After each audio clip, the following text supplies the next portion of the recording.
If it's Monday night, say yeah, for it's ridiculously raw. Hello, friends. Your ridiculously over good brother Anthony Floyer here with you for another edition of Ridiculously Raw. Oh, Santa Maria, what a night! I mean, wow. Um, this show proved tonight. Yes, there were cutouts, yes, but this Monday Night Raw tonight proved what I've been saying for the last couple of weeks: that Monday Night Raw is on the rise, and SmackDown Live is slowly but surely on the decline right now. But that could all change tomorrow. But we'll get to that tomorrow night. But for right now, Monday Night Raw continuing to strike while the iron's hot. And my lord, what a show here tonight. We also witnessed on this show. Well, here's a couple of quick little mini spoiler alerts. One, history was made. And two, we witnessed the segment of the year here tonight. You want to talk about going there? Oh, they went there and then some here tonight. And I can't wait to get into that segment. I can't wait to hear what my elite panel has to say about it.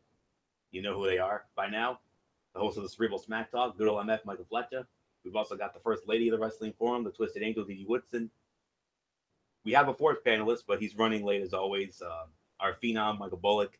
Needless to say, we did not have a Raw chat, but boy, howdy, this is one of those nights I wish we did because, oh, man alive, what a night. And one note before we start, and that is you may have noticed a slight difference in the commentary team tonight. Yes, you have Michael Cole. Yes, you have Corey Graves, but no Booker T. Booker T stranded in his hometown of Houston because of Hurricane Harvey. We want to send out our thoughts, our continued thoughts and prayers to all those affected by that devastating storm. And we're with you. We're standing by you. It's what we do. And Booker and his family stranded, so Booker T could not make the show tonight.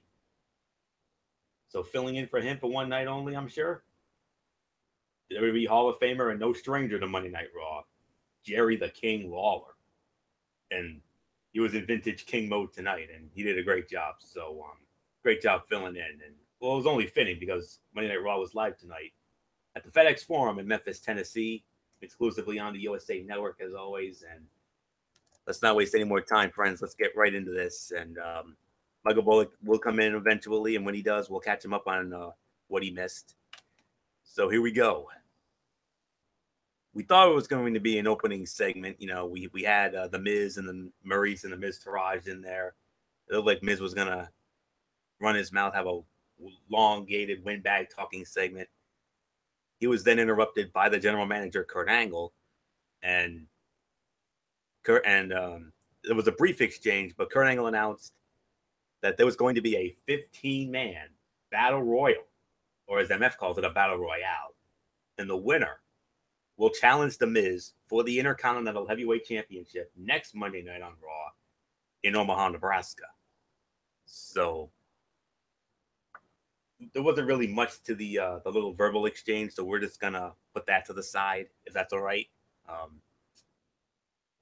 Because this battle royal, let's start it off. The battle royal. You know, we had the Big Show, a clean-shaven Big Show. Man, he looked a lot different than he looked so different to me. The Hardy Boys, the Broken Hardys, Finn Balor, Jason Jordan, Kalisto, R-Truth, Goldust, Apollo Crews, the Good Brothers, Carl Anderson and Luke Gallows, Miz Taraj, Hawkins and Dallas and Axel, Kurt Hawkins, and Elias. When all was said and done, winner of the match in an even 16 minutes and the number one contender for the Intercontinental Heavyweight Championship next Monday night, former four-time Intercontinental Heavyweight Champion in his own right. Green beans for everyone. It was a Hardy. It wasn't Broken Matt Hardy, but it was his newly named brother, Tio Nero. Brother Nero. Jeff Hardy. Jeff Hardy will get a shot at becoming a 5-time champion next Monday night. He wins the Battle Royale in 16 minutes. I'm about to surprise a lot of people here. I thought this was the fight of the night. That's how good this was. One of the best battle royals I have seen, I want to say, in like 3 years. Last time I remember a battle royal this good was when Dean Ambrose was forced to defend the United States Heavyweight Championship in a Battle Royale, which ultimately was won by Sheamus. I mean, that was the last really good Battle Royale I've seen. But man, this was amazing. 3.5 to 4 stars. I mean, this was fun for a Battle Royal. And they managed to kill a lot of television time in a compelling manner with the setup, the entrances, and the actual match.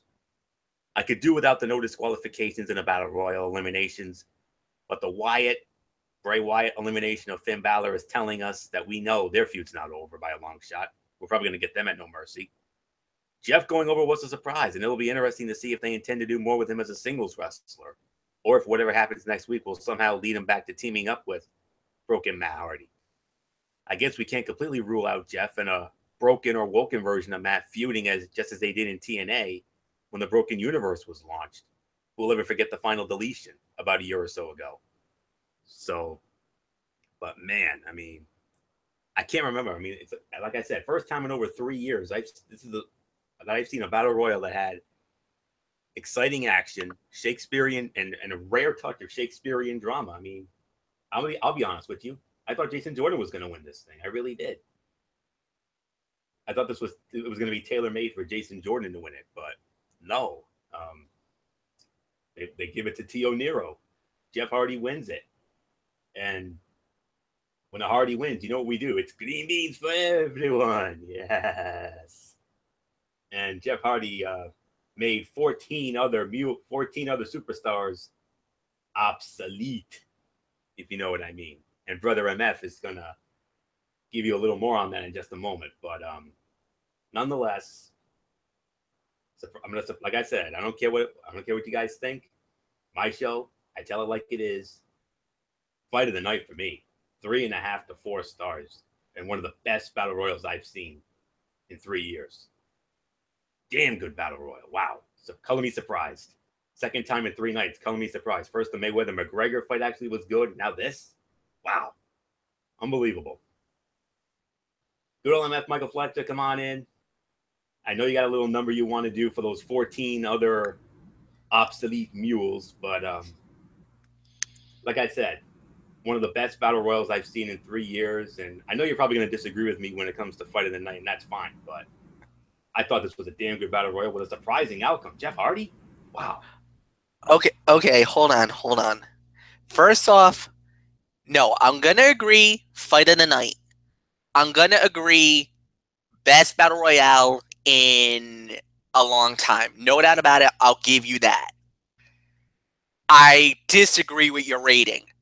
I think you overscored it. I think you got your prisoner of the moment again. 3 to 3.25 stars is my rating. I think it was a good Battle Royale, but it felt very blah. I was looking for better talent. If you're going to give us Finn Balor, you're going to give us, the Good Brothers, you gave us Jason Jordan, you gave us the Hardys, fine. That's great. You even gave us a clean-shaven Big Show. I was like, wait a minute.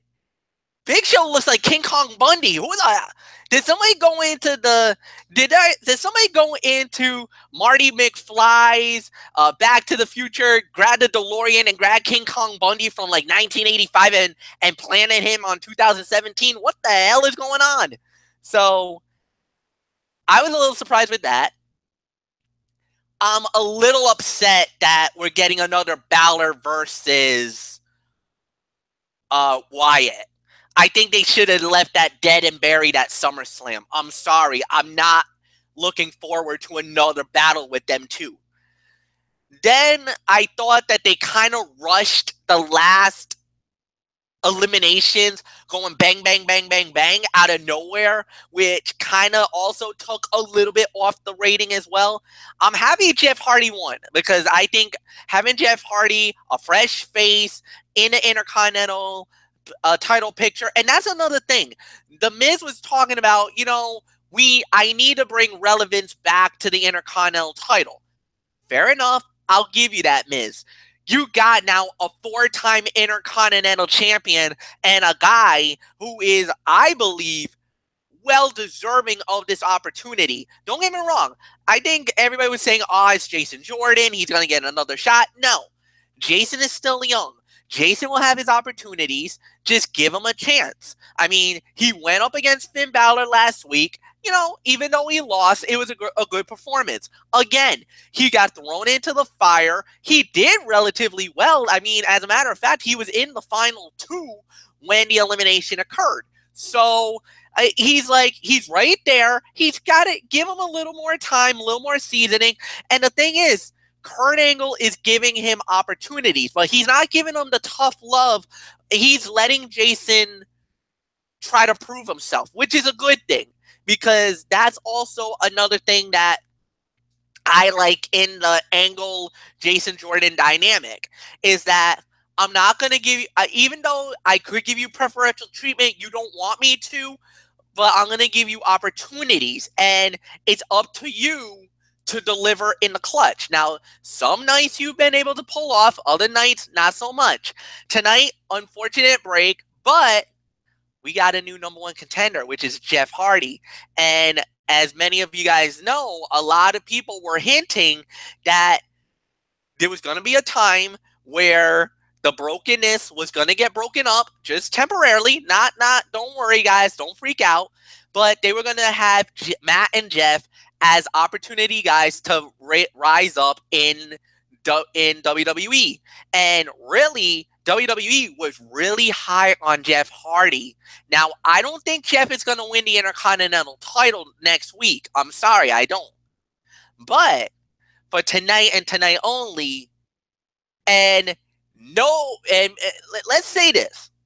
The Green Beans think that's Matt Hardy. That's not Jeff. That's Matt Hardy and everything else, and then everything that is, you know, that broken brilliance that Anthony and Mike Bullock and Didi likes to do. But I will say this to my boy Inchweed out there, that's IWG with 3. You know what that means, boys? They shall fade away and classify themselves as obsolete. Obsolete, yes. Like I said, I love the Jeff Hardy thing. His gimmick, he's awesome. And yes, it's brother Nero, whatever you want to call him. But to me, Jeff Hardy will always be Inchweed, man. Daggone it. That's 3. That's 1 W and 3. God damn it. Yo! All right, Didi, it's all yours. Oh boy. Okay, yeah, I agree. Match of the night. The rating, I'm going to go right kind of in between you guys, give it a 3.5. Honestly, I am very glad that Angle shut Miz up before Miz could speak, because I'm getting tired of Ross starting with a Miz segment. But not only did Bray Wyatt get involved, but Miz himself also got involved tonight, because he tried to keep his Miztourage from getting thrown out, which, of course, they ended up doing, since Jeff Hardy, my boy here, won it in the end. And I've been throwing up Hardy guns all night long. I mean, we actually got a very good challenger from Miz. No, he probably won't win it the first time around, but there is some rumors going around that they were going to do this, separate the guys, and that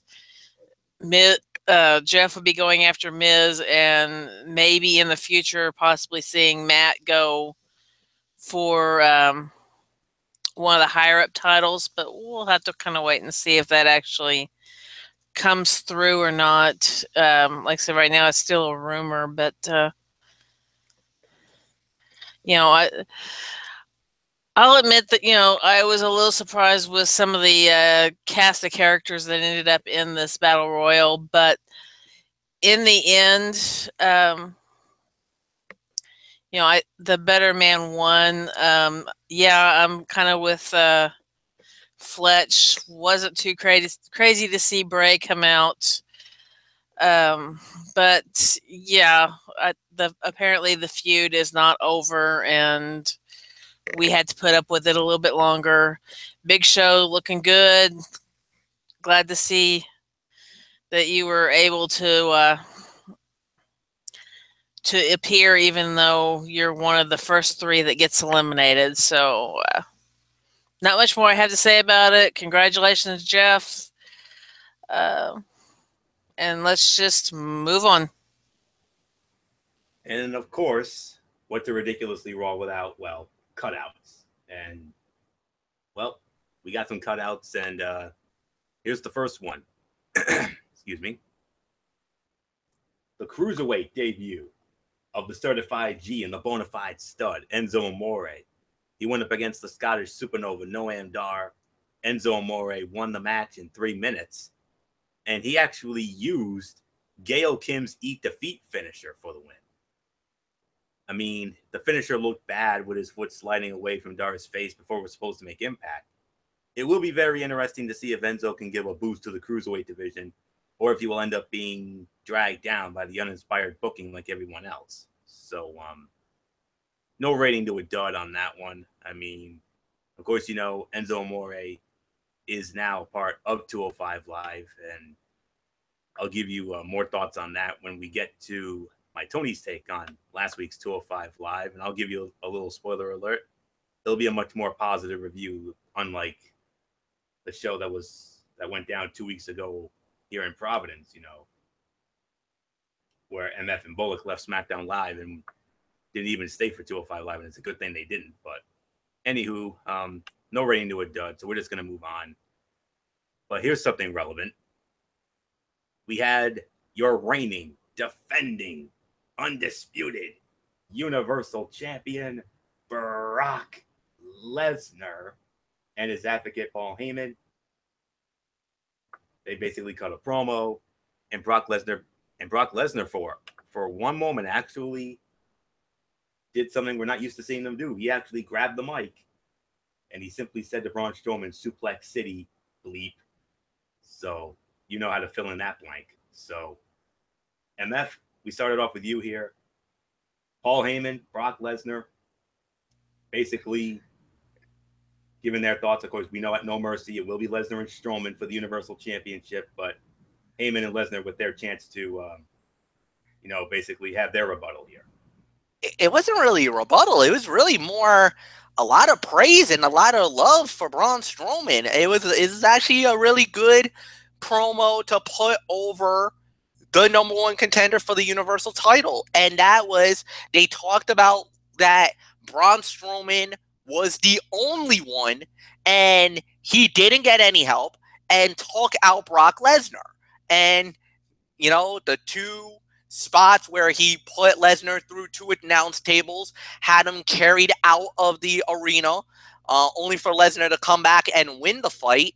And then the next week on Raw, where Strowman destroyed Lesnar again in the middle of the ring in Brooklyn, at the Barclays the night after SummerSlam. So I mean, it was really Paul Heyman hyping up Braun Strowman, saying that, look, he is a monster. He is a monster among men. He's that story that you tell kids when they talk about that monster under the bed. That monster is Braun Strowman.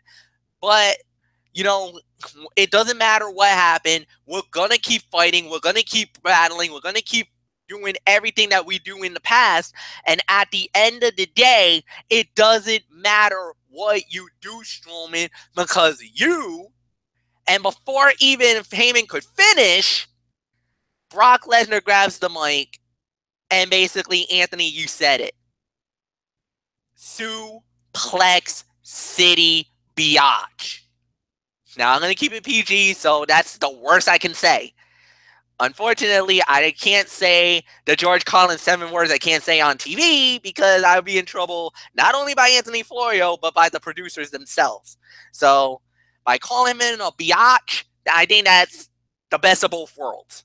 Plus, I don't get in trouble with Dee Dee Woodson either, because Mama would probably not be happy with me at that point. So, I liked it. I enjoyed it. I thought it was a good segment. Strong, solid work from Heyman and even Lesnar. Because for Lesnar to come and talk on the mic, and for Lesnar to do it, it has to be a big deal. Because, like we say, he's more of the mouth. Heyman is more of the mouthpiece. Lesnar is the killing machine. Once in a blue moon, Lesnar will talk. But when he talks, we all listen, because whenever he speaks, you can take money to the bank, because something is going to go down. Remember the last time Lesnar talked? It was about, it was Heath Slater. He was talking about that double Y, trying to feed for his family, everything else. And Lesnar's like, you know what?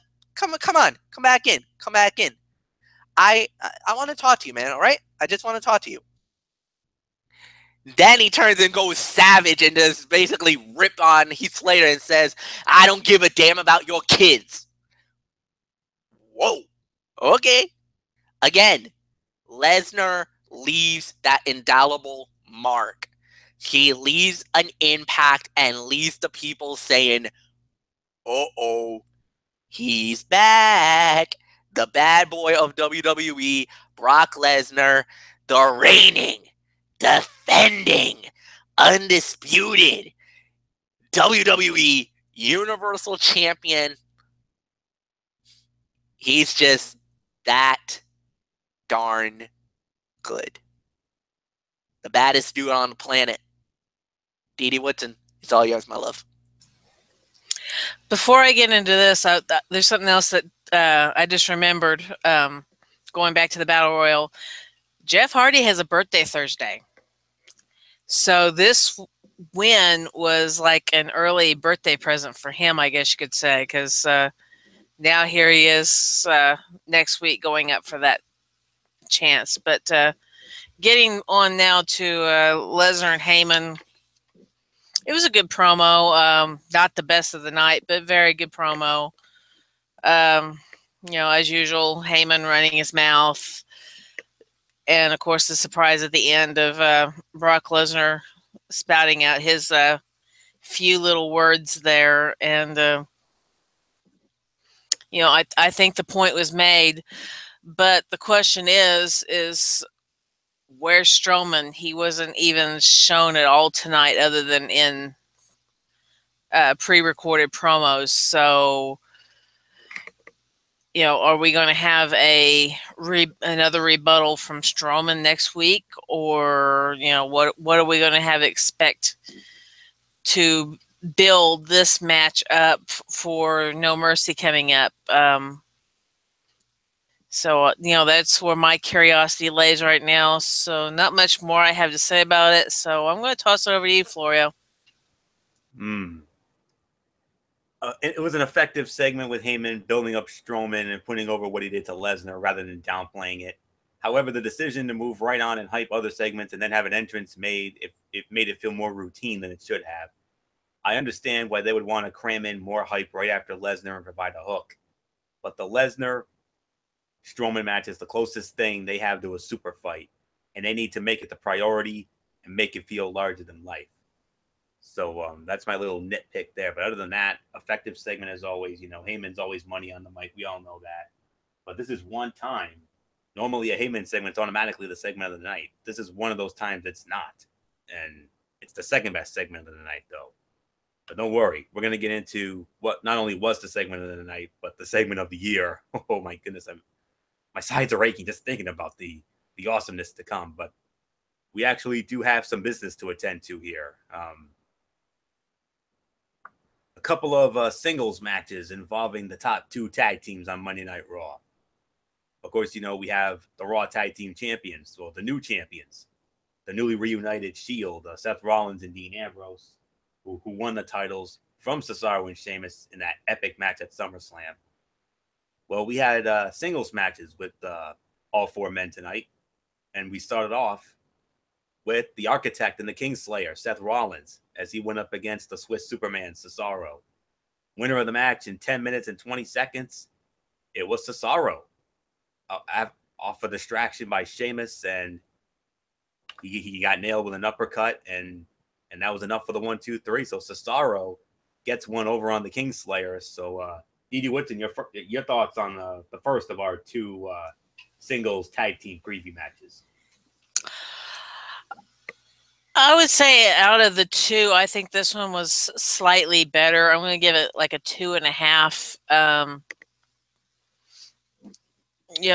These two did actually, give us a fairly decent Raw match, and you definitely could see in both of the matches that this feud is going to be lasting for a while between the two. But yeah, I don't have really anything super bad to say about it, because they actually had, I think, a clean finish on this one, if I'm remembering right.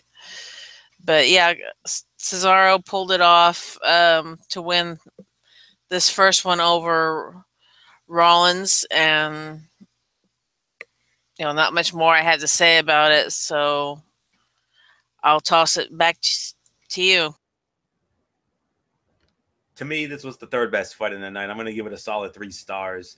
Good back and forth match with Cesaro picking up the win with a non-finishing move, and I like that. I feel that it's a tool they could utilize more to make it feel as if matches can end at any point in time. And yeah, so that's really all I can say on that. So I'm going to give that a solid 3 stars, and it was my third best fight of the night. So well done. And I would have liked to have seen a little more, because we know when it comes to both teams, I think these are the two better workers, two better wrestlers on the team. And they could easily give you a 4-star wrestling match if given time, but they only had 10.5 minutes, but still we got a 3-star solid match out of them. So MF, I mean, you know these guys. I mean, you follow them, not because you've known these guys even before they came to WWE, when both men were in the Ring of Honor, when Cesaro was Claudio Castiglione and Seth Rollins was Tyler Black, don't you? Yes, indeed. I knew them very well. But they never really had that many matches together. So this was one of those few times where they got a battle to face each other in the ring, because there wasn't really that many times when they faced off in Ring of Honor. And, it was definitely a good match, solid fight. I enjoyed it. And at the end of the day, I'm with you guys. I could give this about 3 stars. Third best fight of the night, no doubt about it. I'm not going to argue that sentiment. So with that said, Anthony, I give it to you. And immediately following that, we had the other half of both teams going at it. This time we had the Lunatic Fringe, Dean Ambrose, squaring off against the Celtic Warrior, Sheamus. And it was Dean Ambrose who gets the Duke in 10 minutes and 45 seconds. Rollins provided the distraction, and Ambrose hit another dirty deed. So, okay. This was a tough one to rate, if I'm being honest. But I'm going to give this about 2.5 to 3 for me. Another good match as they go 50-50 to continue to build to a rematch. The old tag team wrestlers split singles matches. It eats a lot of television time, and the idea is that the teams seem equal.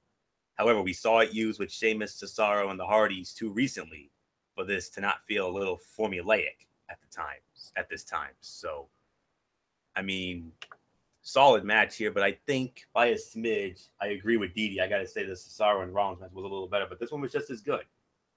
So, I would probably say by a smidge, it was the 4th best fight of the night. But it was a quality match, though. I mean, I saw these two live when I went to SmackDown Live 2 years ago. They were the main event, and it was a solid match there. But I think this one was better. So I'm going to give it 2.5 to 3. And there's no doubt about it, MF, as we go to you. Cesaro and Sheamus, they have a rematch clause. And I think we all know when that rematch is going down, don't we? Oh, yeah. It's probably going to happen at No Mercy. No doubt about it. It was a good fight. Good match. 2.5 stars is my rating. a little bit of a downgrade because they kind of went the formulaic at the end. You know, we saw the interference and that gave Sheamus and Cesaro the victory in the first fight. So they try to pull the same thing. And this time Ambrose and Rollins gets the win on the second battle. So, or Dean Ambrose gets the victory on the second battle.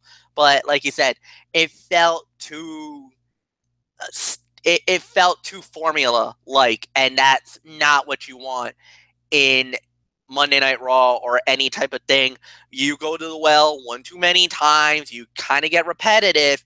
That gets a little sickening after a while, and I don't really give two you-know-whats about it. Didi, what's in this yours?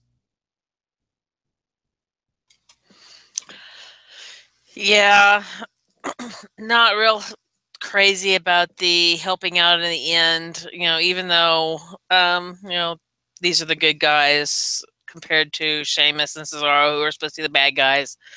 You know, I gave the first match a 2.5. I'm going to give this one a 2 because I got to penalize it. You know, it was a solid fight, yeah, but just you know, just not something, you know, I really could get my teeth sunk into because of the fact that it was just seemed so. Well, I guess Fletch put it about the best way to put it, so I'll just leave it at that, and we'll just move on. Now, you want to talk about a match that epitomizes the word cutout. Here it is. We had a women's match, and no, it's not the one, it's not the big one. That's later. But trust me, that one was far and away better than what we had here. I know it made Michael Fletcher, good old MF, it made MF a very happy man because these are two of his all-time personal favorites. And I do mean personal. Mickie James squaring off against Emma. Now, what had happened was there was a backstage segment where, you know, they were going back and forth in the back. Emma was ranting about how, oh, I started the women's revolution. And Mickie says, you know what? If I lose, I'll tweet whatever you want. But if I win, you can never take credit for starting the women's revolution again. And they seriously went with this. It was a match based on hashtags. 1 minute and 44 seconds was all that we got. And it was Emma who got the win. Sit down sunset flip for the 1-2-3. Yeah, worst fight of the night. A feud over hashtags. Anyway, hashtag moving along. We're not going to waste any time on this, although they both looked amazing. But can I just say something for the record? Just for a second. Just 1 second. Yes. I don't care about the fight, but for the women's revolution, and I know I'm going to probably anger quite a few people in the room right now, but in a way, she's right. She did start the women's revolution. Now, wait. Before you start going nuts and saying, what the hell am I talking about? Remember that fight in NXT, her and Paige, that solidified the first ever NXT women's champion? 4-star match, absolutely. That was the start of the women's revolution. Before, there was Charlotte, Bayley, Sasha. In NXT, there was Emma and Paige. And yes, she is correct. The women's revolution actually started there. Now, if you want to go WWE, fine. You got an argument. But she does have a point about the quote-unquote women's revolution. If she ever talked about it, about the NXT fight, and how she was a part of it, and they made history as the first ever NXT women's champion, then I think she's got, then of course, nobody's gonna, they can't touch her. She'll be untouchable at that point. Nothing more to say. And actually, I also want to give credit where credit's due because it's not me who's saying this. It's another legend. And Anthony, if I can be serious for a minute, I saw your Facebook post, Lance Storm. That's the one who said it. And he is definitely one of the guys who I respect in the business. Amen. Same here. So if he's saying it's truth, I am not fighting it. Not one bit. You take that sucker to the bank. Oh, yeah. That's money in the bank. No pun intended. Yes, absolutely. I mean, Lance Storm, one of the all-time greats. Another one of the all-time great Canadian wrestlers of all time. You know, up there with Bret Hart and so many others. But he was definitely one of my favorites, not just in WCW, but when they brought him into the WWE, especially during the Invasion angle. I know a lot of people hated it, but I was one of the few who actually enjoyed it. So that's a story for another day. But are you guys ready? Oh boy, are we ready? I've been chomping at the bits for this for about the last, I want to say, half hour or so. Oh boy, here we go. If you weren't on WWE.com earlier this afternoon, of course, you already knew about the situation with Booker T, you know, being unable to work the show tonight and Jerry Lawler filling in. They broke another big story today. At No Mercy, in addition to Brock Lesnar and Braun Strowman for the Universal Championship. We wanted it. We're going to get it. We don't have to wait till Survivor Series. We don't have to wait till the Royal Rumble. Hell, we don't even have to wait until WrestleMania 34. We're getting it on Sunday night, September the 24th at the Staples Center in Los Angeles. Or as MF and I'd like to call it, the City of Angels. Oh, and are we going to get, did we get rewarded here? The two most controversial and polarizing figures in WWE today are going to square off. John Cena, Roman Reigns at No Mercy, and tonight they had the contract signing. And my friends, we've seen a lot of contract signings over the years. In all the years we've been watching wrestling and all that since we were little kids and whatnot. We've seen a lot of great ones over the years. But this one, I can honestly say, was the greatest contract signing of all time. And on top of that, I do believe MF's going to be starting this off here. But before you do, MF, I'm gonna do something that you always do. I'm gonna go hype man mode on this. Take a little bit of your thunder here. Not only was this the segment of the night, my friends, but this was the segment of 2017. This was it right here. And all I can say is, I mean, you heard what they said. I mean, Cena dissed Roman Reigns. Roman Reigns dissed Cena. There's real life friction with these two guys. It's not just Alexa Bliss and Sasha Banks. There's real life friction with these two. They've had Twitter wars, and tonight they had the greatest verbal exchange we've ever seen. I mean, if we try to run down everything that was said during this, we'd be here all night. We don't have that kind of time. So we're just going to try to give you the condensed version the best that we can. MF, your show, SmackDown Live, has been notorious for, quote unquote, going there. Tonight, Monday Night Raw, and these two, simply put, went there. They went there and then some. I mean, Cena was an absolute savage tonight. I mean, he went so far that I was even like, whoa, Cena, you're going a little too far there. But the thing is, they were taught, especially with Cena, he heard it all, he's seen it all, he's been through the wars, the 5 years, for 10 years, he talked about, and he even played on the words. He talked about the golden shovel. Gee, I wonder why. Because of the fact about you burying Baron Corbin on SmackDown Live leading into SummerSlam and, saying that he wasn't ready to be WWE champion and that's why he lost the Money in the Bank and then got buried at SummerSlam, Cena? Is that why? That's why you had to paintbrush the IWC with that little shot? I see you, Cena. I see how what type of what you bring to the table. And then good job ripping on Roman Reigns, talking about how, you know, the reason why I'm back here and the whole 9 yards is because you can't pick up the slack.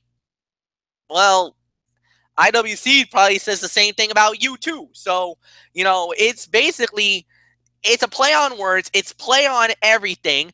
Roman rips Cena as usual, you know, rips on Cena, and Cena's kind of like all funny, haha. But when it got serious, it got real serious. So that's why I loved how this played out. This was solid. This was good. This was in your face. This was as personal and as downright ugly as it could have gotten. And that's what you want in a battle. It's not funny. It's not fun and games. It's not about pixie dust and unicorns and rainbows and all this other garbage that a few of my friends like to spew. Our cruel world. We don't, sometimes there's people we don't like in life, and you just got to deal with it. And when we do, we'll say all the nice things in front of your face, but we'll stab you in the back, and we don't give two you-know-whats about it either. This was Cerebral Viper-like, and I loved it. I ate it up. I wanted more. I wanted to see more of it. Even the fans were eating it up. So because, you know what? They don't care about these two guys.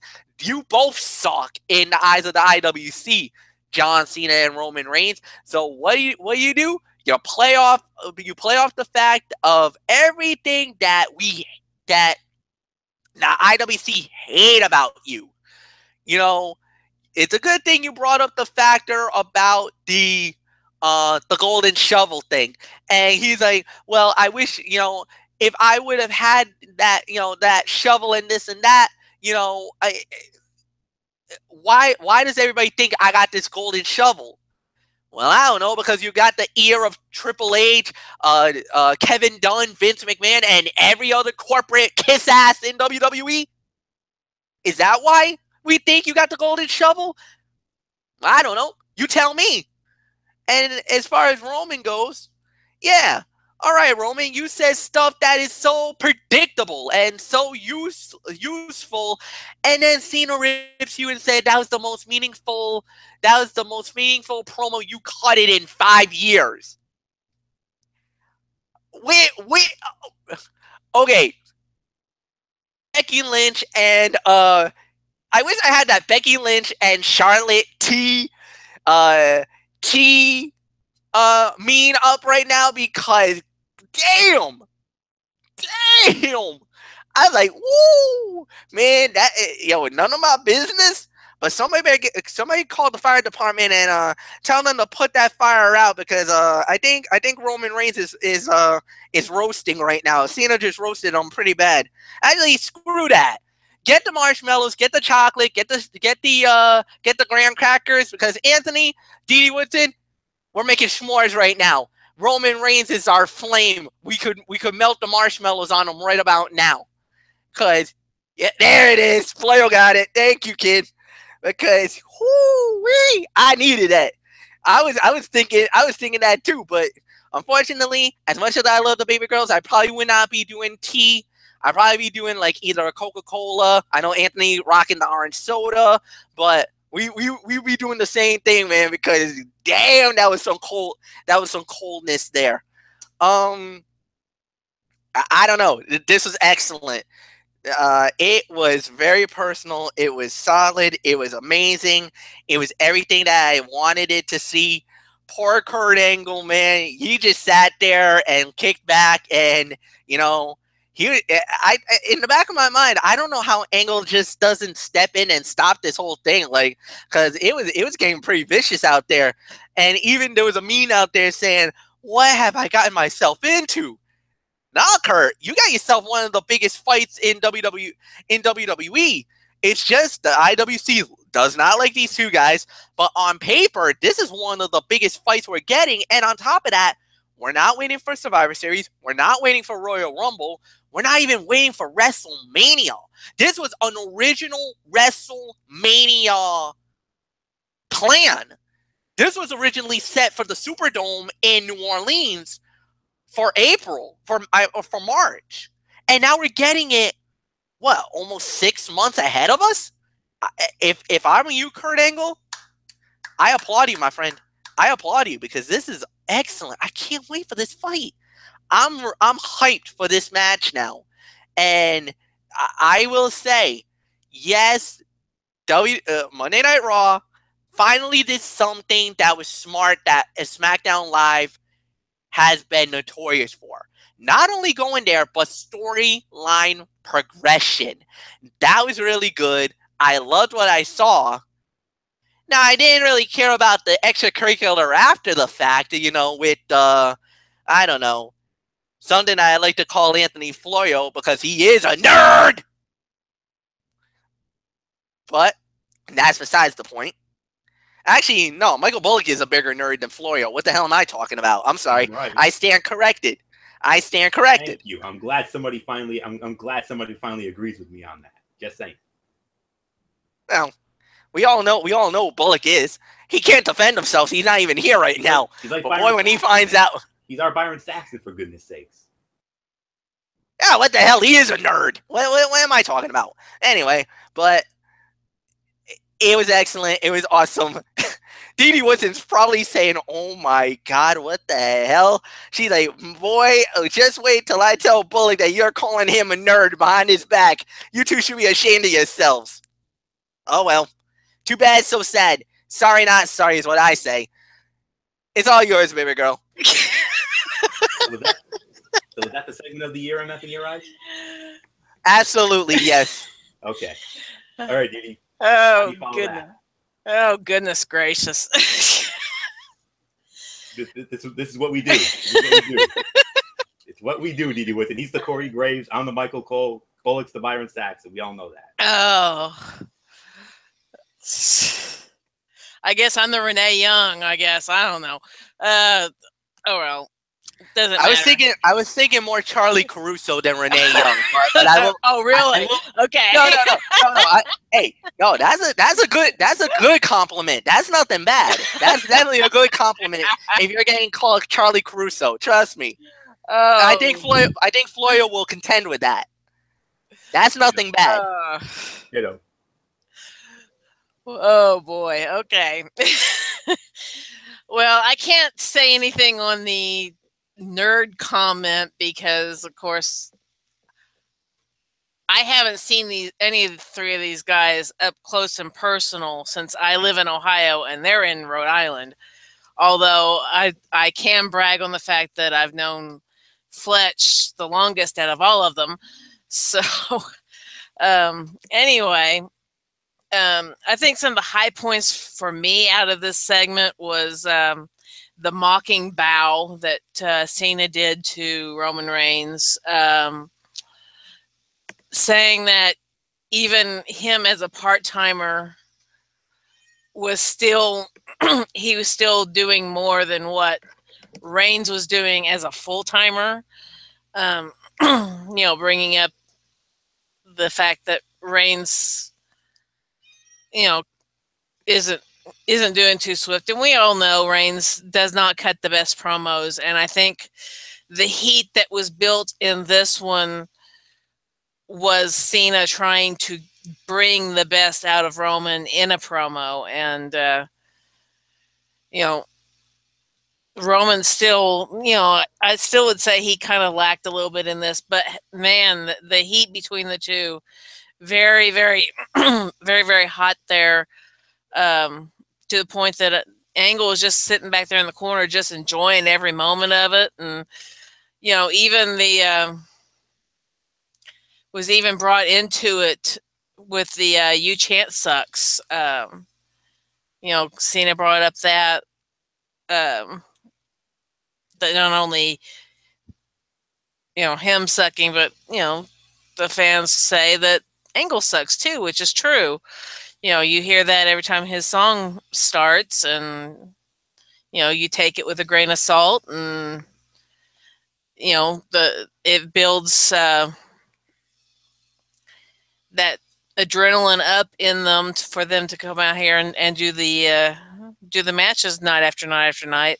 But this definitely was one of the hottest promos Raw has come up with. And my question to the writers and to Roman and Cena is, how are you going to follow this? How are you going to keep this momentum this high and building this match until No Mercy comes? I'm hoping you're able to do it, because if you all let this drop too much, then this match is going to fall on a back burner, and those of us that are looking forward to this won't be looking forward to it anymore, because you've already given us, the hottest promo you can give us for this, and storyline building and everything. So you're going to have to work extra hard to keep this up. And, that's something that's going to be a big challenge for the Raw writers. Here, you threw this out this early, and we have, 4 weeks or so until No Mercy? You guys got a lot of work to do to keep that momentum up, and, I'm hoping you can do it, because if you don't, IWC is going to come down hard, and, that's just something that happens. The wrestling internet community they don't stand for the, putting your biggest promo or your biggest storyline builder first and then letting it drop. If you let it drop, you're going to be getting it from all of us. I can guarantee you that. You set the bar high at the beginning of this thing, so you better keep that bar high. And tonight we have one heck of a segment here, so let's see if you guys can keep that segment up and keep the storyline hot and on fire. So not much more I have to say about it. So Florio, it's yours. Oh boy, how do you follow that? I mean, my goodness gracious. But well, segment of the night, segment of the year, to grab the attention of viewers. Cena has praised Reigns in interviews in the past, and he spoke about how their personas are similar. So it's not that I'm buying this as a shoot exchange by any means. After all, Reigns struggled to remember his Lex line at one point. Nevertheless, this is the type of promo that will get people buzzing. It's not something we want to see every week, and there was plenty to pick apart. But the bottom line is that it made for compelling television and generated some buzz for their match. And, oh boy, really great. I don't always like the shoot stuff, but they were saying everything that everyone was saying and added some great heat to the feud. They made you feel that they legitimately hated each other and should make for an interesting crowd at No Mercy. And like MF said, Cena was a savage here. I absolutely hate that after trying to assassinate each other on the mic, that they had to tag team together, and it makes no sense, and it took away from the segment. But they just couldn't help themselves. It was shades of John Cena and The Rock squaring off against R-Truth and The Miz. You remember back going into the 2011 Survivor Series in Madison Square Garden. But nonetheless, we're just going to talk about... We already said what we needed to say about the promo, and we're just going to leave it at that. We're not even going to waste our time on the match, because it was basically Cena and Roman in a showcase against the Good Brothers, Anderson and Gallows. I mean, why did they have to feed the Good Brothers of all tag teams to Cena and Roman? Why couldn't they have just had them bury a couple of local Hammernager jabronis? I don't care. But it was John Cena and Roman Reigns against the Good Brothers, Carl Anderson and Luke Gallows. Cena and Roman won it, 6 minutes, 10 seconds. This was a no rating to a dud. I'm not even going to give it a star rating. If I was going to give it a rating, I would have given it maybe 1.5 at the most, but that would have been way too generous. It was just there, very flat, no drama. Match didn't need to take place, and all it did was continue to slot Anderson and Gallows as losers. Never should have taken place. That promo segment needed time to settle in and be absorbed by the audience. No, trifle unnecessary as far as I'm concerned, and that's it. So, all right, we got to follow that with a cutout segment, and we had a cutout match, and then we follow up with a cutout segment. Elias Elias was about to do a song. He was then interrupted by Jerry the King Lawler. Of course, Jerry Lawler filled in for Booker T on commentary because Booker was stranded because of Hurricane Harvey, and which made sense because it is Memphis and it is Jerry Lawler's hometown, so that certainly made sense. So WWE was very lucky they scheduled the show there, so they could have gotten him. What could they have done otherwise? Anyways, yeah, this was a complete waste of time. And as great as it was to see Jerry Lawler, and I'll admit, I'm a big Jerry Lawler fan. I mean, I loved his commentary. I mean, MF and I, we try, when we used to do commentary back in the day on the phone, I mean, when we used to do Raw chats, about a decade or so ago during the original Brain Extension, we would always model ourselves after Jim Ross and Jerry the King Lawler, with MF as JR and me as Jerry Lawler. And, yeah, he had some great Lawler jokes during the show tonight. They were very funny, but this was not funny.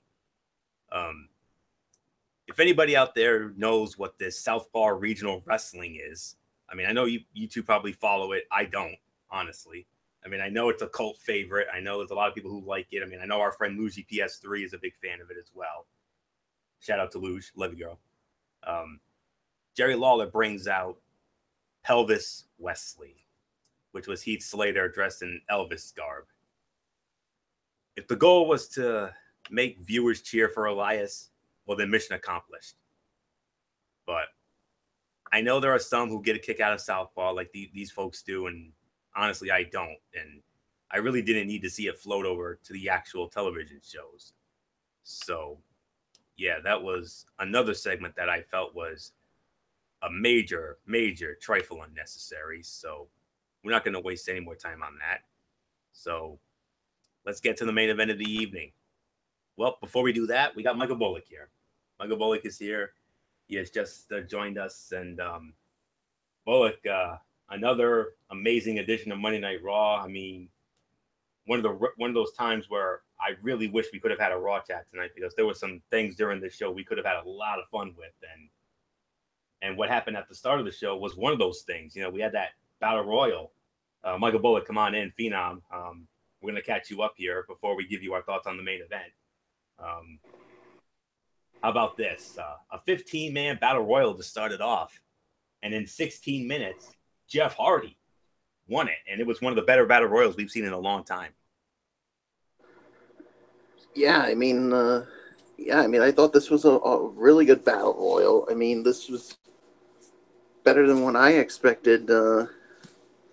Yeah, I mean, I don't think any of us had Jeff Hardy winning it, but he did, and now he's now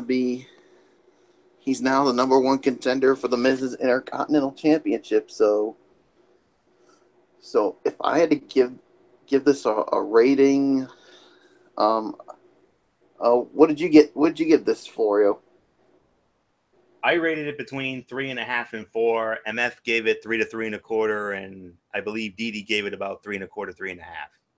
I'll give it 3 to 3.5 as for my rating on the Battle Royal. So yeah, nice win for Jeff Hardy. So, and nothing else for me to say except I guess we have our first cutout. Yeah, it was Enzo. Yeah, we already talked about it. Enzo Amore winning his cruiserweight debut over Noam Dar. And then we had the in-ring segment with Paul Heyman and Brock Lesnar, basically praising Braun Strowman. And of course, it definitely it was a very effective segment to set up their upcoming Universal Championship match, which, out of what's been booked for No Mercy so far, that's the match that you and I, Bullock, have the most vested interest in because of our man, the Monster Among Men. Well, there is another match I'll definitely have a vested interest in, and I'll definitely get into that. Can't wait to hear what you have to say about it. But go ahead on this. Yeah, like I said, I mean, I thought this was a good segment here. Of course, Heyman, of course, money on the mic as always. Of course, basically. He praises Braun Strowman as the most worthy challenger to Brock's title, and Heyman then gives Strowman the big verbal jab, putting over his SummerSlam performance, and like we said, he basically continued to praise him, and then, but he says that at the end, at No Mercy, Lesnar's going to hunt down Braun Strowman, and then, well, Brock Lesnar takes the mic and has three little words for Braun Strowman: Suplex City, bitch. Whew. That's Lesnar just making it short and sweet. So definitely a good segment. So now let's move on to another good match. Yep. Then we moved on to, well, singles matches involving the top two tag teams on Monday Night Raw. First, it was Seth Rollins against Cesaro, and Cesaro won it in 10 minutes and 20 seconds. So what do you think about that? Yeah, I mean, I thought this was a good match. I'll give it about 2.5 to 3 stars as my rating on the fight. Yeah, I mean, I loved what I saw in this match. So yeah, I mean, there's really nothing more to say. So let's move on. What turned out to be the other two guys in their respective tag teams going at it? Dean Ambrose and Sheamus, and Dean Ambrose knocked off Sheamus in 10 minutes and 45 seconds with the Dirty Deeds. I'm gonna give this about a 3-star match. So yeah, so basically, yeah, I mean, basically one guy from each team basically getting the win. Of course, Cesaro got the win for his team, and Dean Ambrose basically gets it back. So yeah, I mean, there's really nothing more to say. So I guess we have another cutout. Yeah, this match, Bullock, definitely epitomized the word cutout. Mickie James against Emma, a feud over hashtags, and Emma got the win in 1 minute and 40 seconds. So, I mean, far and away the worst fight of the night. We're not going to waste your time on that. But now, I had fun with this. MF had fun with this. Didi had fun with this. Now, Michael Bullock, you're going to have fun with this. The segment of the night and the segment of the year in 2017 so far. The contract signing. John Cena, Roman Reigns. Of course, you heard WWE.com reported it, and it is official. John Cena, Roman Reigns, No Mercy. And we're going to have the most anticipated double main event in recent memory with Cena and Reigns, along with Lesnar and Strowman for the Universal Championship. But Bullet, Reigns and Cena, they went there, and then some. Segment of the year, segment of the night. We had fun with it. Now you're going to have fun with it right now. Yeah, I mean, oh my goodness. This was, as you would like to say, Florio, so, that happened. Yeah. Oh, yeah. Yeah. I mean, basically, Cena is hyping his match with Reigns, and then he basically claims Roman Reigns has been protected, and there is no protection from him. He wants to fight Reigns and knows that Roman Reigns doesn't want to fight him. Then John Cena basically signs the contract, and then Reigns comes out, and then Reigns basically says that Cena is full of it, and that Cena's not a big deal big of a deal as he thinks he is. And basically Reigns is saying he doesn't care what Cena's done because he said, I retired The Undertaker at WrestleMania. He says, you know what? Maybe I don't need to fight John Cena. And Cena basically mockingly kneels to him. He admits to being polarizing. Oops, excuse me. And jokes about a heel turn, and then calls Reigns a cheap ass, corporately created. And he says, "You're not the guy. You're just a guy." He says, "I'm not The Undertaker, and I'm not a broken down veteran with a bad hip." And then he says, Reigns knows if he signs the contract that his empire is going to be over. Then Reigns says Cena's a spin master, and the fans boo Cena because he sucks. And then Cena tells Reigns if he wants to be a big dog, he needs to learn how to cut a promo. And then Reigns calls him a phony, a yes man, and a bitch. He adds that Cena is a part-timer, and Reigns doesn't bust his ass so Cena can appear on the Today Show and come back when he wants to shovel to bury young talent. Says that, and he says that Cena doesn't like him because he can't bury him because he's the one guy that Cena can't see.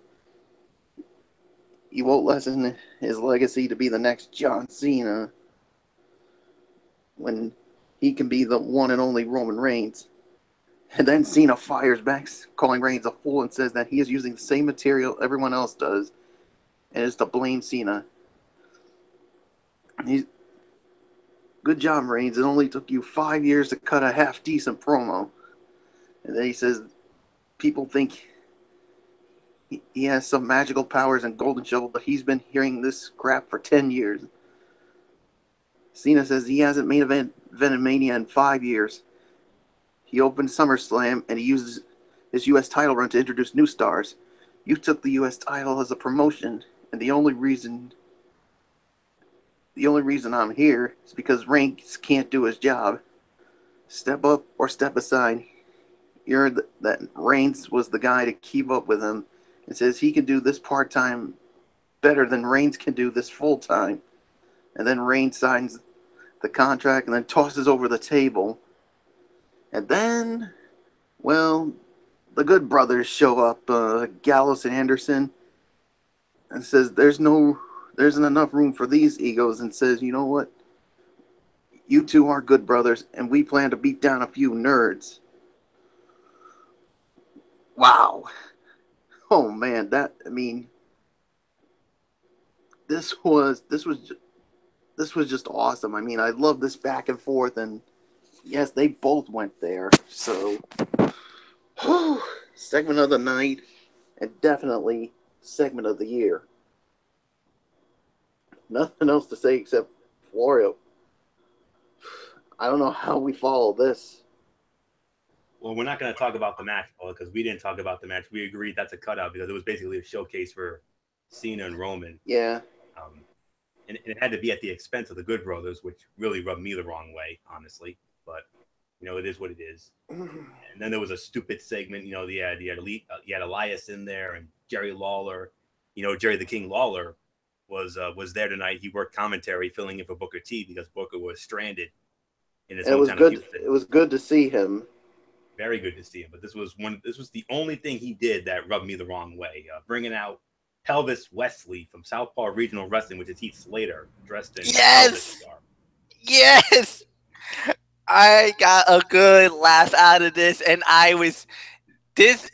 at first when I saw this, I was like, what the hell? And I was like, oh God, I know Florio. I know how much he loves Raw. He must be fuming somewhere.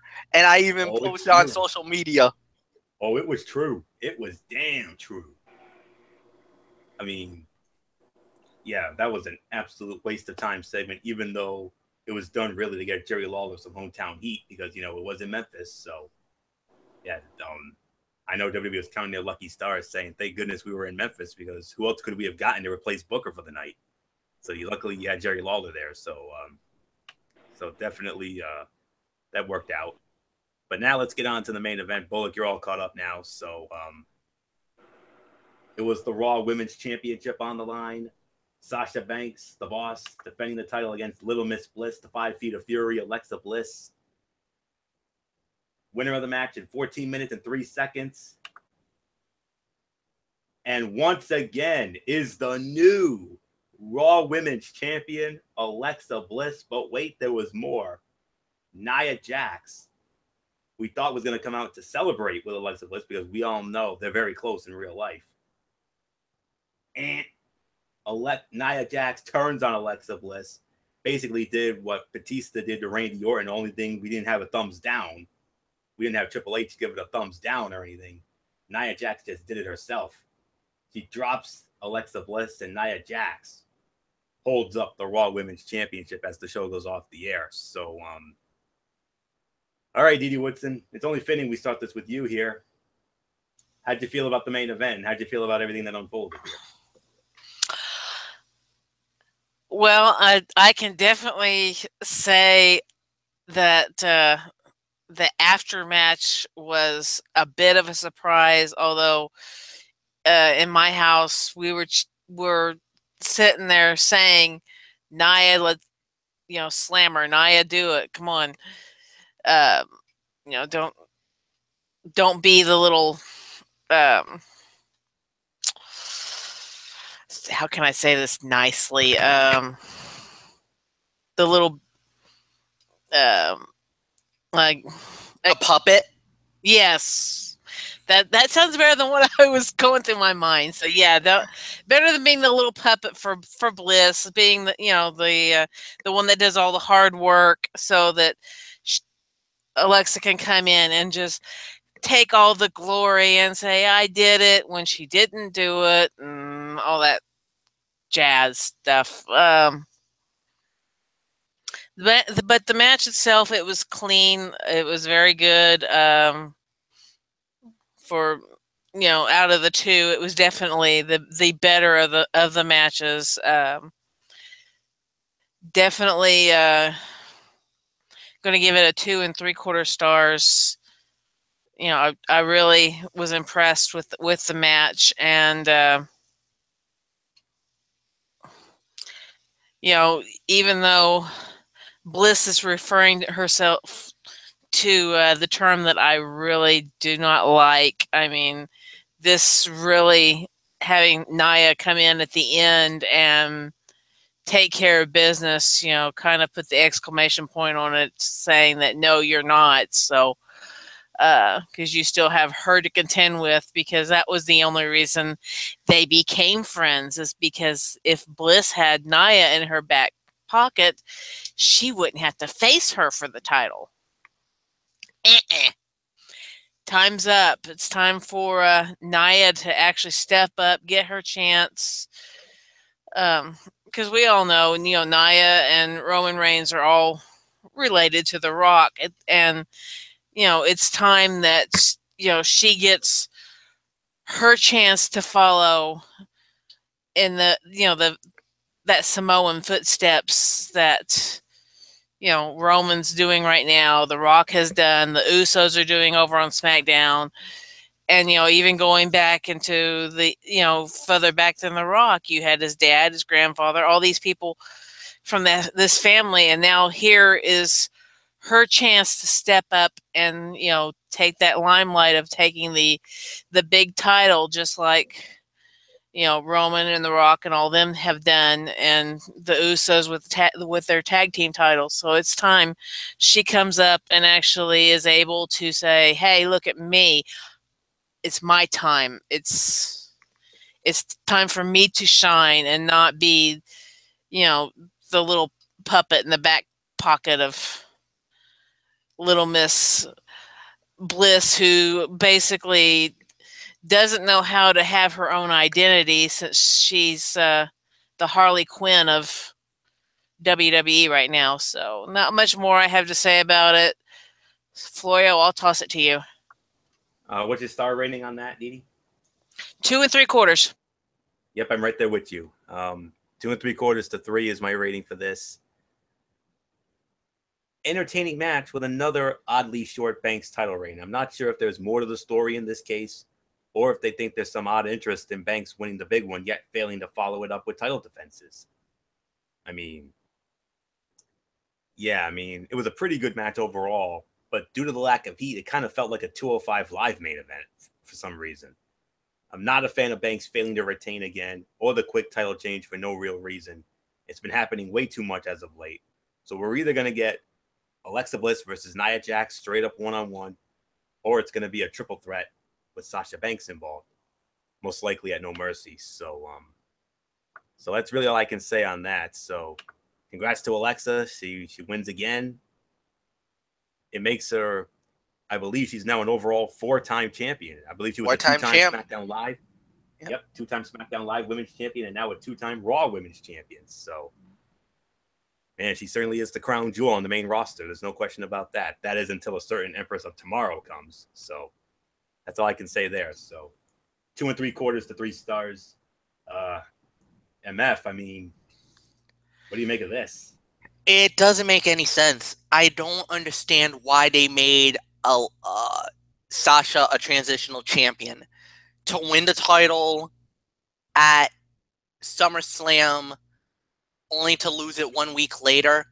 I don't understand it. I honestly, I don't get it. I don't believe that was the right move, but what it is what it is.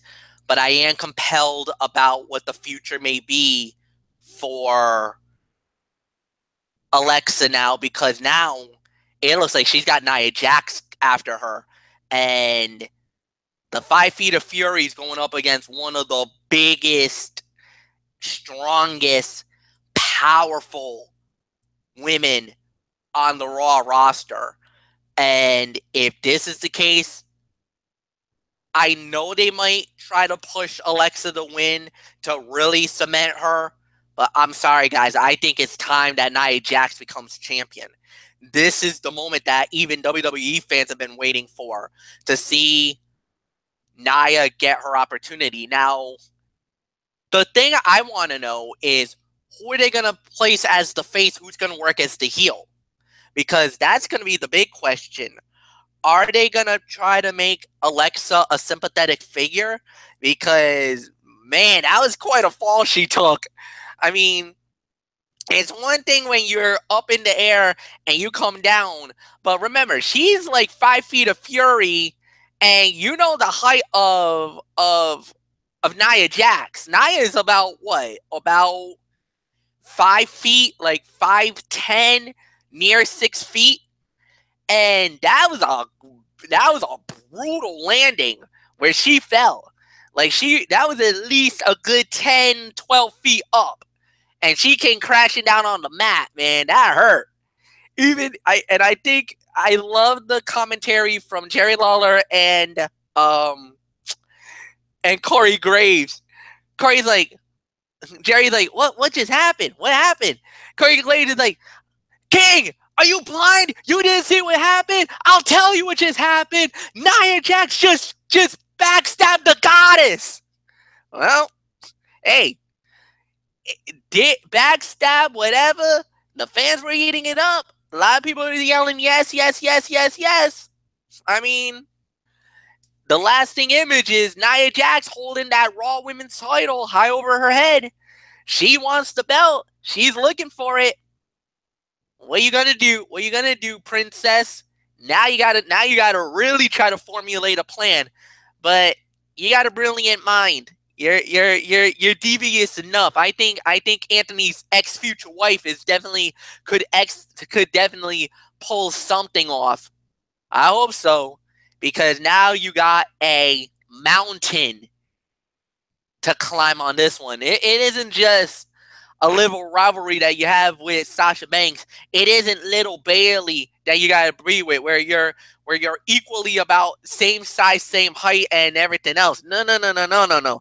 Now you're gonna be looking upward at basically you're giving up about almost a full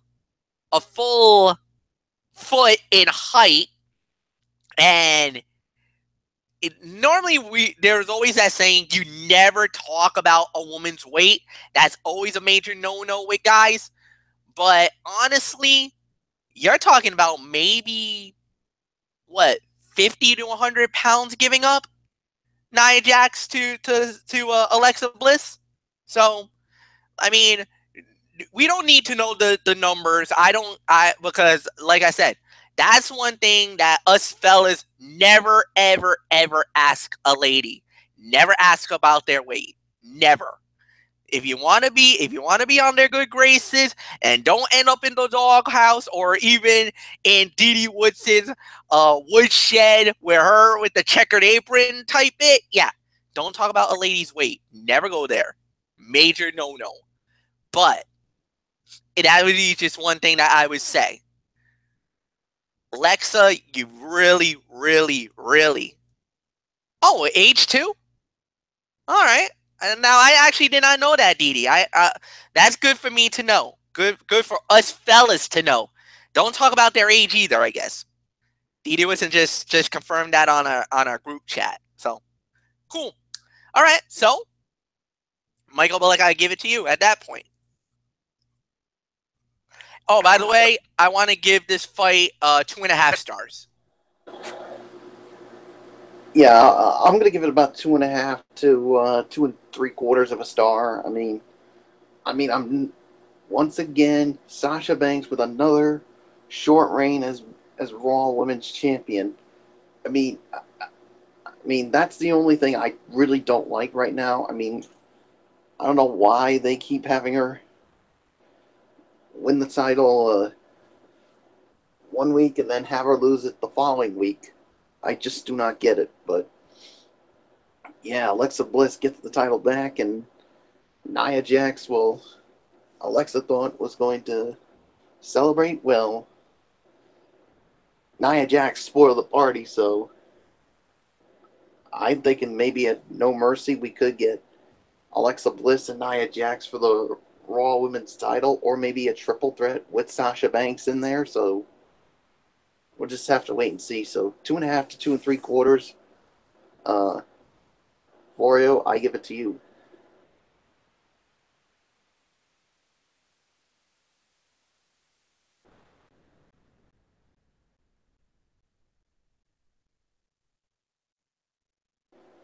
Yep, I'm here. Florio? I'm here. I know you thought I drifted off, but no, slow loading issues here again. What else is new? Overall reviews, I'm going to take it for a spin first. And it's my rating for this. I was going to go higher, but a couple of things. After that Roman Cena segment, I had it really high up, but then once you had that burial of Gallows and Anderson, that unnecessary Elias segment, and it was very good, but underwhelming at the same time. And then basically throwing Sasha under the bus again. So if it wasn't for all those things, I would have given the show maybe 8 to 8.5. Because that's how good the show was up until all that nonsense. But because of that nonsense in the third hour, I got to drop it down to between 7 and 7.5. This was still a good show, though. Very good show. Roman and Cena stole the show. That was unbelievable. You're never going to, I don't know if we're ever going to see a better segment than that again. The year. And then we had a solid segment with Heyman and Lesnar. The Battle Royal for me was the fight of the night. Can't believe I'm saying that, but it's true. 3.5 stars. And then those 2 tag team singles matches with Cesaro and Rollins and Sheamus and Ambrose, those were both very good. Solid matches there. The Sasha and Alexa, solid, but underwhelming and disappointing at the same time. I was expecting much better. I thought that was going to be the fight of the night, considering it was in the main event spot, but it was one of those rare times that they actually disappointed. And then you had your cutouts. So, yeah, it was on its way to being a really good show, but in that third hour, and after the Cena and Roman, the epic segment with Cena and Roman, that really did it. If it wasn't for all that, we would have been talking much higher, but it's the best I can go. So, MF, your thoughts on this edition of Monday Night Raw tonight? 7 out of 10. Definitely. No doubt about it. I definitely have to say, definitely I thought that was a solid segment. I thought it was a great ending to the show. Nothing more to say about that. All right, Didi Woodson, let me clarify before you jump, because I know you're gonna. I'm only reiterating what Corey Graves said. That is not. I'm not going there. I just went word for word what Corey Graves said in commentary. If you want to challenge me on that, go back and review the tape. You will specifically hear what Corey Graves said on that commentary. I'm just mouthing off what he said, just to set the record, okay? But 7 out of 10 is my official rating for the show. And again, the segments were solid. The segments were really good. But as far as anything else goes, that's what I liked from tonight's Monday Night Raw. The women's title fight was good, solid. I like where they're gonna go beyond that. Too many cutouts, and again, I thought the tag team fights were solid. I just didn't really care too much about the endings more than anything else. So 7 out of 10. Bullock, it's yours. Yeah, I'm gonna give it about a 7 out of 10 as well. I mean, yeah, the segments were good. Some of the matches were, but you had some cutouts that I didn't like. So yeah, so there's really nothing more for me to say. So you guys pretty much touched on everything. 7 out of 10. So with that being said, Dee Dee Woodson, I give it to you. Yeah, I'm going 7 out of 10, and I don't care what Corey Graves said, but yeah, I questioned it. So there. All right. There's a lot of good stuff in the show, but there's also a lot of cutouts, a lot of low points. One piece of advice I'd give to Roman Reigns: go look up Rock's promos, study them, learn how to cut them, because you really still need a lot of work. And Roman, I think my favorite that you could look up would be him cutting the promo on Jericho with all the Jericho family. So look that one up. You'll get a kick out of that one. Writers, I don't know how you're going to follow the Cena Roman segment to keep the heat on this, but you better figure it out within the next week, because I guarantee you a lot of people are going to be crapping on you if you don't. Also, don't let the women fall back into the trap of the old ho-hum diva fights. I mean, that's kind of what Mickie James and Emma ended up being. It was stupid. You know, hashtag city here. That was pretty stupid. Emma hyping that she did start the revolutions. Whether she started the revolution or not, that doesn't matter. We just don't want to hear about it anymore. You know, it's getting old. Move on. Fresh material. You know, if she wants in the title picture, let her drop this I started the revolution stuff, get her back in the bottom of the barrel and let her work her way back up, and so be it. Tag titles, you know, you can do tag team matches, guys. You don't have to keep putting them in singles matches. You know, do something interesting, shake it up a little bit, work on it a little bit. Maybe you guys will get a better rating on that, but please, no more having Slater dress up in god-awful characters. No more of some of this other crap you all threw out at us tonight. And, you know, you don't need matches with Cena and Reigns teaming up to build heat on that match. I mean, come on. And you better also figure out what you're going to do with Brock and Strowman, because you have a lot of storyline building to do there, and you've got like 4 weeks to do it in. So, writers, I'm challenging you here. You better up your game, because, you know, 7 out of 10 is a good rating, but you guys could do a lot better, and you could really, you know, you're getting better on the storyline building, but there's still a lot that you need to do and a lot you got to work on. So, with that said, I'm out. See you tomorrow night. God bless. Good night.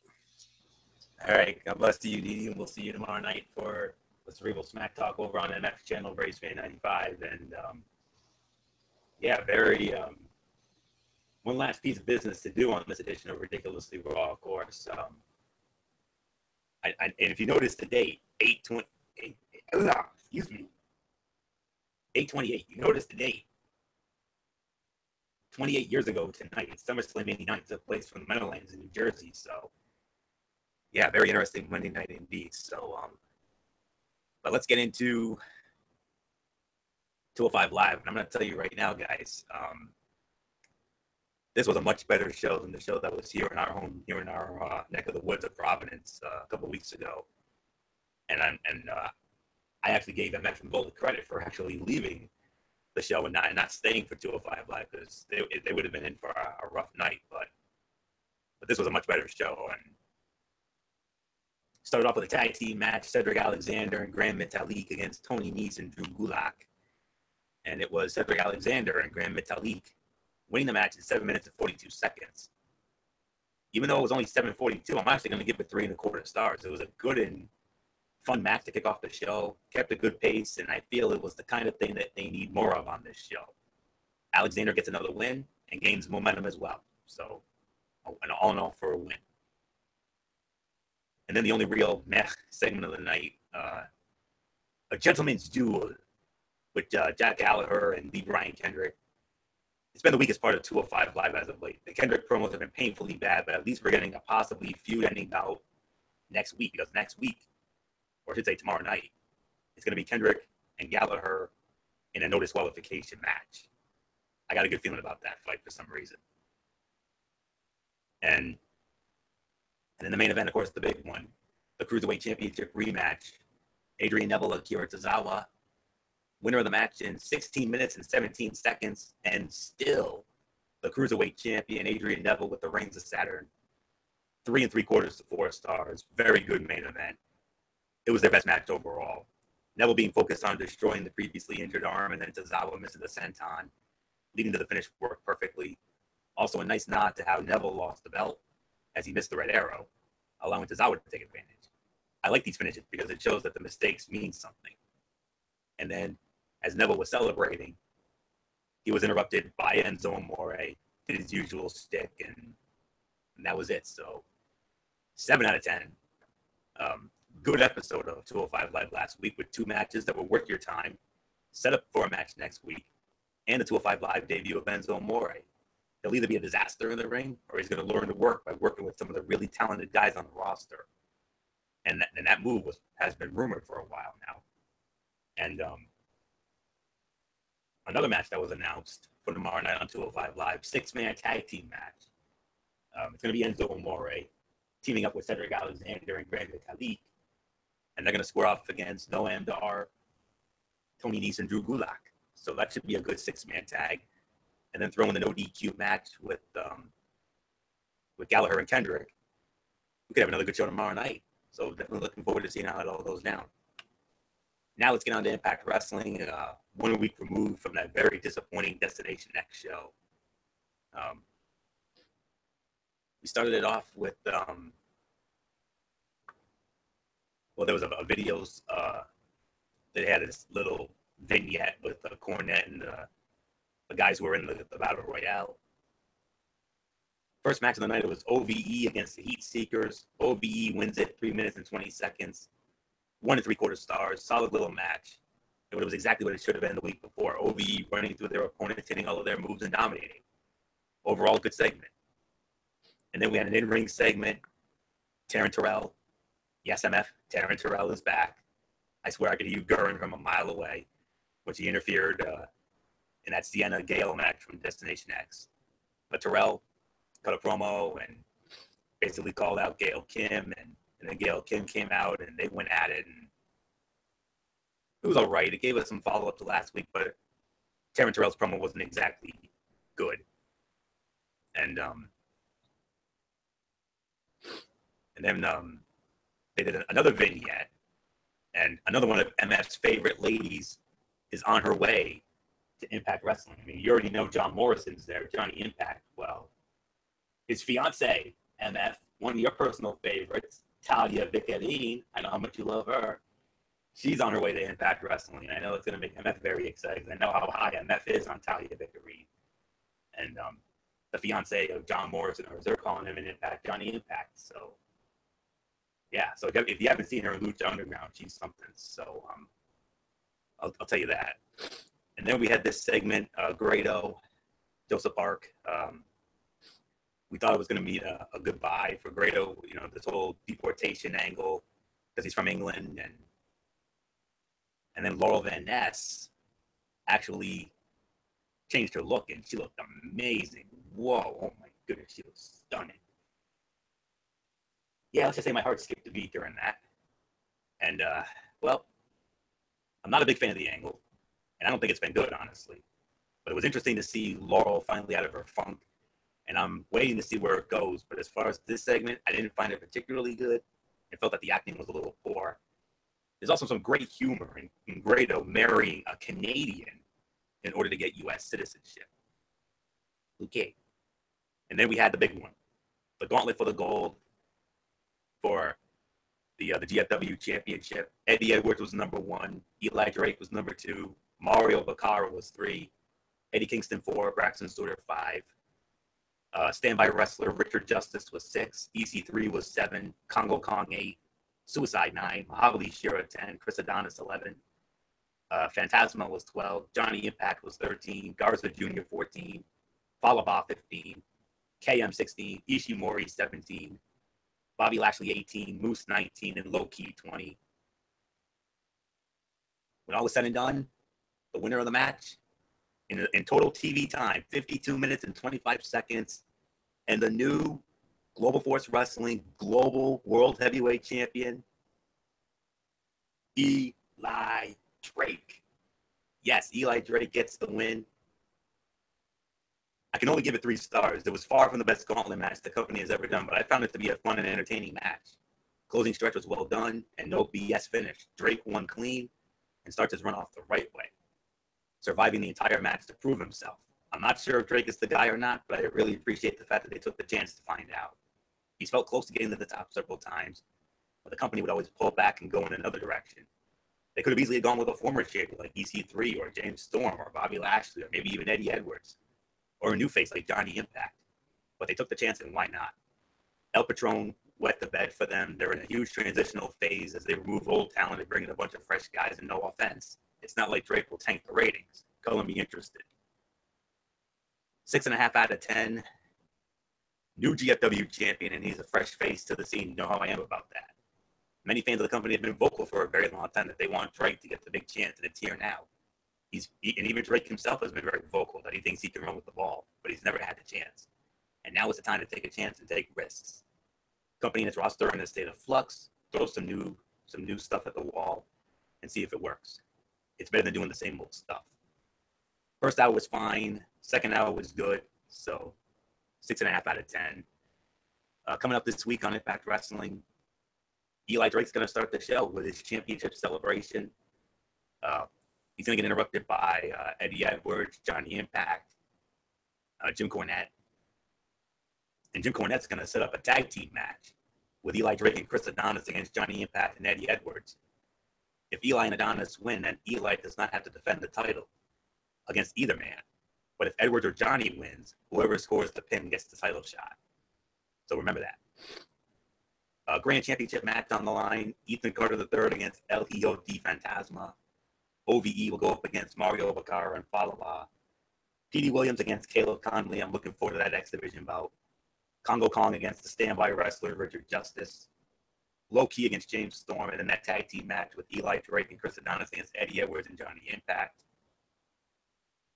A lot of brouhaha is going to go down during that match. And I can tell you there will be a world title match on the next show on September 7th.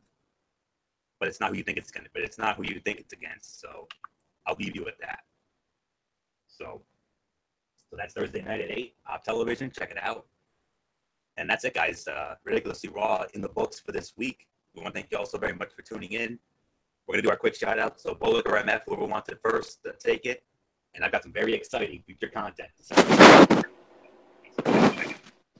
All right, of course, we want to thank you all so very much for tuning in tonight for another edition of Ridiculously Raw. Of course, shout outs to all of our tremendous fans and viewers out there who continue to support our shows, whether it's this or the Cerebral Smack Talk or Strictly Sports. Thank you all so very much for the continued support, and of course, shout outs to all of our super fans out there. You guys know who you are. to all of our friends from our high school days. You guys know who you are, so yeah, that's pretty much gonna do it for me. So until tomorrow night for the Cerebral Smack Talk, this is the Phenom Mike Bullock saying thank you all so very much for tuning in, and of course, you know the routine. Thumbs up. Talk to you later. Yeah, roll it up, Fortune 4 style. Enjoy your Tuesday, everybody. So Fletch, I give it to you. All right. First off, I want to say thank you to all the great fans out there for making the show as amazing as it is. You guys are the best fans in the world. You guys already know that. To the super fans out there, you guys know who you guys are. To my friends in the junior high school days, you guys know who you guys are. 2184 crew, love you guys to death. Tomorrow night, or I should say later this evening, because it's Tuesday in the East Coast, it is Cerebral Smack Talk, SmackDown Live. I actually got in Mikey's mindset this time around. AAA, Triple Mania 25 went down, and we need to get into the elephant in the room. An incident happened on Saturday night that really affects a lot of, not only does it affect TNA, or I should say Global Force, but it also affects Lucha Underground. An incident happened in a Fatal 4-Way women's match that caused a lot of chaos, and a lot of people are really upset. And I think we need to get into this. This is one of the rare times where I'm even going to let Anthony Florio get a moment into it, and we're going to get into that. It happened during a match, like I said, for the Reina de Reyes champion, which is AAA's women's title, a Fatal 4-Way, and an incident happened where Global Force Wrestling star Rosemary got hurt. Legitimately got hurt in the fight. And it happened because of Sexy Star from Lucha Underground. And we need to get to the bottom of it. And we will tomorrow night. So 10 p.m. Eastern on Braves Fan 95. So please note the start time, guys. And until then, you know the routine. Hugs and hand pounds. I'm out. Have a good night, everybody. So long for now. Anthony Florio, it's all yours. All right, MF. Of course, special shout out to all of our tremendous fans out there who continue to make our shows as over as they are. We appreciate it as always. Over 40 views, guys, for our Mayweather-McGregor preview show on Friday night. And Derek Ferrer and MF also posted recap videos on their respective channels, so give those a whirl if you haven't seen them yet.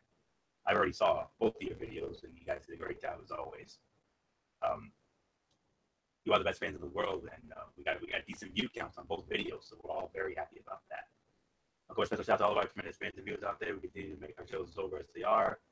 Appreciate it as always. You are the best fans in the world, of course. Dee Woodson, Kevin Woodson and the Woodson family, Matt Ward, Jason Hicksonbaugh, Daniel Chuck from the UK, our other First Ladies, Kaiser Butler, Megan Silva, and Leslie Calloway, and of course our other crew members, Eric Carrier, Tommy Souza, Jimmy Alden, Alvarezson, and Rob Parsons, and of course the man himself, Falcon Striker 445, the hardcore pipe bomb, Derek Ferreira, and he informed me of some very interesting future content, guys.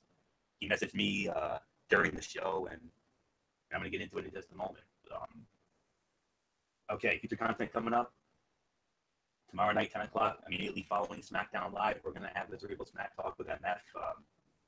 SmackDown Live, what's going to happen with the U.S. title situation? You know, Kevin Owens, Shane O'Mac, what's going to happen with that? Jinder Mahal, Shinsuke Nakamura. We'll find out what happens with all of that.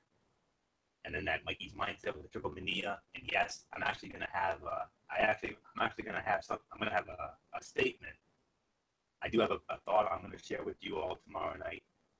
And it's not often I get into these Mikey's mindset segments, but this is one time I need to address that elephant in the room. And I'm going to have a very harsh statement coming out of this. Very harsh indeed. So I'm just going to leave you with that. Thursday night. Yes, I said it. Thursday night.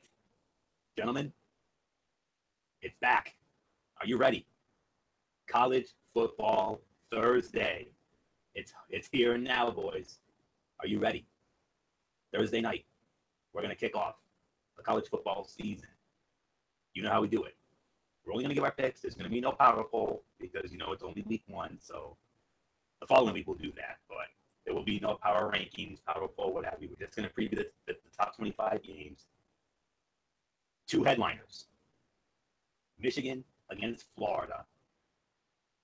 But of course, the game of the week, hands down, Florida State and Alabama. Whoa. Ho-ho. Are we going to have some fun with that? And then Friday night, strictly sports. It will be NFL Friday, but it's going to be our preview show. We're going to preview. We're going to have our NFL season preview. Who we like in each division and the whole 9 yards. So we're going to do it all, division by division, like we always do for our preview shows. That'll be on Friday night. And then next Monday night, of course, Ridiculously Raw, and we do it all again. So, all right, guys, got all that? Good. So until tomorrow night for the 3 of us Matt Talk, it's your ridiculously over good brother, Anthony Florio here. For Grilling at Michael Fletcher, for the Phenom, Michael Bullock, and of course, in spirit, the Twisted Angel, D.D. Woodson, and the Hardcore Pipe, I'm Derek Forever. You know the routine, everybody. Thumbs up. Talk to you later. Yeah. Go to Portrait 4 style. Bye for now, my friends. God bless. Be good to each other. Have a blessed Tuesday, and remember, and as I always say, before I get into that, of course, until tomorrow night for the 3 of us Matt Talk over on the MF channel, Race 95, people watching Ridiculously Raw, right here on the Tone 25 at YouTube.com. And remember, no matter what anyone tells you, wrestling is indeed actually real.